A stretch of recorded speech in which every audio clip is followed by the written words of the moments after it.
taong bayan na nakawan di umano ng 60 billion pesos. Naku po, napakalaking halaga nito mga kababayan. Kaya naman po pala lalong naghihirap ang ating bansa at ang mga mamamayan nito. Sa magandang araw po sa atin at ito meron na naman po tayong breaking news at ito mapapakinggan po natin ang mensahe po dito no, sa bidyong ito kung paano po daw ninakawan di umano ang taong bayan ng 60 billion pesos. So bago tayo mag-umpisa, huwag niyo po kalimutan mag-subscribe dito po sa ating YouTube channel. So ito, pakinggan po natin ang mensaheng ito sa usaping pagnanakaw di umano sa taong bayan. Nasa within the 2025, pwede pa rin nagsoli ang treasury kaagad the week after December 5. At hindi pa naman tapos yung 2025 para naisoli niya sa PhilHealth yung 60 billion. Tapos panibagong usapan yung 2026 kasi sinasabi ni Secretary Recto dyan sa kanyang press conference, nadagdagan daw ang budget ng PhilHealth. Hindi, kasi ang talagang budget ng PhilHealth ay 51 billion plus 60 billion na utang nila plus sa bicameral na dagdag sila ng 20, a total of 130 billion. So, excuse me, pero napapaglalangan na naman tayo sa maling pronouncement ng Executive Secretary. Yan ang sagot ko lang doon sa tanong nyo kung nalulugi tayo. Ang sagot kong tuwiran, lugi tayo at dapat nating i-assert yun. Lugi ang taong bayan at dapat i-assert natin ang ating karapatan dito sa pondo ng PhilHealth na ito. Tama yun, nanakawan tayo ng 60 billion. Kasi tayo hindi sinoli yung 60 billion eh. Ang ginawa nila, nilagay nila sa 2026 budget, GAA yun eh. Dapat, kung may kinuha ka, na nilagay nila sa treasury na pupunta sa program appropriation, kaya nga pinapasoli ni BBM yun noong September kasi alam niyang mali eh. So dapat noon pa lang tumaliman na kagad si Executive Secretary Recto at hindi na niya inintay yung December 5 decision ng Supreme Court. Diba? So, naniniwala po ba kayong walang nawala sa mga miyembro ng PhilHealth nung naglipat po talaga ng pondo? Kasi sa decision po ng Supreme Court, sinabi lang naman din na sa 2026 budget, muli siyang paglaanan ng pondo. Ang sa tingin ko, nalugi ang taong bayan at ang mga PhilHealth members. Kasi kung maaalala ninyo, September 21, or September 20, a day before the first rally nung 2025, inutos na ng Pangulong Bongbong Marcos na isoli na yung pera from the treasury to the PhilHealth. At yan ay sa pagroronda niya sa Pabelia Hospital at kasama niya si Secretary Erbosa. So dapat yun, immediately, sinoli niya yun para tabla na kagad. Kasi nangyari nung December 5 Supreme Court decision, pinapasoli yun. Pero ang ginawa dun sa 2026 budget, taxpayers money pa rin yun. So lugi ang taong bayan dyan. In fact, dapat pag-isipan kung magpa-file ng petition again para maklaro yung pagbabayad. Kasi ang tingin ko, kahit nung nag-decide ang Supreme Court, na nasa within the 2025, pwede pa rin nagsoli ang treasury kaagad the week after December 5. At hindi pa naman tapos yung 2025 para naisoli niya sa PhilHealth yung 60 billion. Tapos panibagong usapan yung 2026 kasi sinasabi ni Secretary Recto dyan sa kanyang press conference, nadagdagan daw ang budget ng PhilHealth. Hindi, kasi ang talagang budget ng PhilHealth ay 51 billion plus 60 billion na utang nila plus sa bicameral nagdagdag sila ng 20, a total of 130 billion. So, excuse me, pero napapaglalangan na naman tayo sa maling pronouncement ng Executive Secretary. Yan ang sagot ko lang doon sa tanong nyo kung nalulugi tayo. Ang sagot kong tuwiran, lugi tayo at dapat nating i-assert yun at maipaalala sa mga tao. Kasi may mga grupo pa rin, tulad sa grupo namin, na magsasampay, hindi pa tapos yung sinampakong kaso February 25, 2025 na unconstitutional yung pagbibigay ng zero subsidy for 2025. Ang iba naman kasi na Rep. Umab at ang sambayan na dineclare in 2025, which is declared or sinasabing the worst budget in history, yun hindi pa nadidesisyonan yun ng Korte Suprema. So maaaring ang mga health advocates sa aming hanay mag-file din katulad ng second case na final ngayon ng mga taga Iloilo. Ang isa gusto namin ring ipahayag sa Supreme Court kung unconstitutional yung mga AP program kasi nagkaroon ng isang parallel program that competes with the PhilHealth na dapat ang singular national payer for funding the healthcare system and dapat PhilHealth lang. Pero since nandito tayo sa topic na ito, ang tuwirang sagot ko, lugi ang taong bayan at dapat i-assert natin ang ating karapatan dito sa pondo ng PhilHealth na ito. Kumbaga nagdoble yung tax na inilaan para sa PhilHealth. Yung isa, yung unang binigay ng 24, inilipat lang nila. Tapos dahil hindi naman sinabing isinoli or ibinalik, either nung 2025 ba o nung 2024, naglaan na naman po ng panibago lang. So kumbaga iba yung tax na binigay ng taong bayan doon, iba rin dito sa 2026 po, Doc. Tama yun, nanakawan tayo ng 60 billion. Kasi tayo rin, hindi sinuli yung 60 billion eh.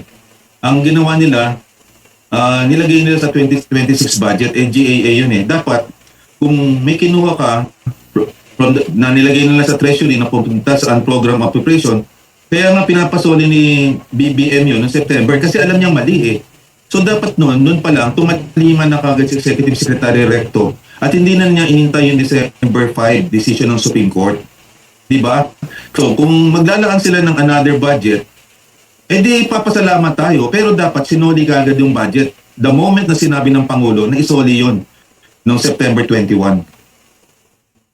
Opo. Sir, pero ano naman ang masasabi mo? Halimbawa naman lang na yung budget na yon na tinanggal sa PhilHealth, ginamit sa ibang proyekto, so nagastos pa rin para sa taong bayan, pero hindi nga lang sa health. Technical malversation yun, sabi ni Justice Carpio, kasi yung pera yan ng PhilHealth, earmark yan eh. Kaya ang ibig sabihin yan, in 2012, nung ilalakad namin yan during the time of President Aquino, yung universal healthcare, hindi matutupad dyan. Yung universal healthcare na pinirmahan ni President Duterte in 2019, kung walang funding, ang nakuha naming funding nun, sa pagtaas ng taxes for tobacco and alcohol. Tapos ang perang yan, ang run rate niyan is 70 billion almost every year. Dapat pupunta lang sa PhilHealth. Kung gagamitin yung perang yan, na other than PhilHealth, ang tawag dyan technical malversation. Hindi nila pwedeng gamitin yan kasi earmark yan. So it's a complete violation of two Republic Act, yung Republic Act sa PhilHealth, Republic Act sa UHC, at saka Republic Act para sa syntax law. So, hindi pwedeng lumusot. Sinabi ng Secretary Boss, narinig ko siya, hindi daw magpa-prosper. Malaking kalokohan yan. Imagine mo, Secretary siya ng Health, hindi niya protektahan ng budget, tapos sinusuportahan pa niyang pagkuha. Ano namang klaseng Secretary of Health niyan? Dapat niyang pinotektahan niya, umaanib pa siya, na nakiayon lang siya, inutusan ng Kongreso. Pero tingin ko, that's an alleged conspiracy on the part of the lawmakers para idagdag yung provision na yun, para makuha nila yung perang yun. Kasi wala silang justification, kasi earmark yan for health. So, kung ngayon, binaliwalain ng Korte Suprema, hindi nyo pwedeng gamitin yan. Kasi, a provision in the General Appropriation Act, cannot supersede a Republic Act kasi mas mataas na batas yan, at saka earmark yan or special funds yan for health. So, hindi ko malalaman kung saan lumulugar ang cabinet members natin kung sa pera para sa program appropriation, sa flood control or para sa kalusugan. Kaya dapat ang taong bayan mag-alsa because it's people's money. Contribution yan ng mga tao sa direct contributors at pera yan na nakukuha sa tobacco and alcohol na naka-earmark para sa PhilHealth. So the defunding of PhilHealth is a complete assault para sa ating mga tao. Kaya dapat labanan niyang maling mga pamamalakad ng Secretary of Health at saka ng Secretary of Finance at saka Executive Secretary Recto. Doc, maliban dito sa nag-implement nitong special provision na ito, hindi po rin ba dapat managot kung sino talaga ang gumawa o author nitong special provision na ito kasama ang nag-aproba nito po, Doc? Well, nandun ako sa Senate hearing na chinechair ni Senator Bongo nung inamin ni Emmanuel Ledesma na siya napag-utusan lang in a cabinet meeting. Tapos, ang ginawa dyan, gumawa ng DOF order na inutusan ni Secretary Recto si Emmanuel Ledesma na mag-remit ng pera to the tune of 89.9 billion. So, whether the President is actually accountable for that, narinig ko si Justice former Supreme Court Justice Adolfo Ascuna of the Common Responsibility Principle.